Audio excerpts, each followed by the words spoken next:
এরকম পিঠা আম্মা পাঠাইছে। জানোই তো যে আম্মা কেমন করে তোমার কথা বলে। একটু দিবা? কেন? দাও না। আমি যাই। হ্যাঁ, আচ্ছা দাও। ইস, আমার বয়ফ্রেন্ডটা যদি জাভেদ ভাইয়ের মতো হতো। আমি আছি বিপদের মধ্যে, ঝামেলার মধ্যে, আর তুই ফাঁসলামি করছিস আমার সাথে। ও মা, তুমি একসাথে দুই নৌকা পা দিচ্ছ আর আমি কিছু বললেই দোষ। আপনি এখানে এসে আমরা কি করতেছেন? আমি তোরাই ধরছো কেন? তুমি পাল্টাই গেছো। শুনো, আমার না এখন পড়তে বসতে হবে, অনেক পড়া আছে।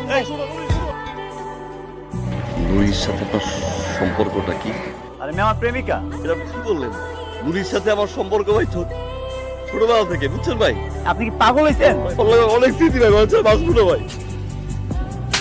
আমি কবে বলছি আপনাকে আমি ভালোবাসি? আপনি শহরে আসেন, আমার গ্রামের মানুষ, এই জন্য আসেন, আমি সুন্দর করে দুটো কথা বলি, দেখা করি, তার মানে কি আমি আপনার ভালোবেসে ফেলছি? আপনি এগুলো ভেবে ফেলবেন? আপনি যদি নেক্সট টাইম আমার সামনে আসতে চেষ্টা করছেন না, তো আপনার খবর আছে।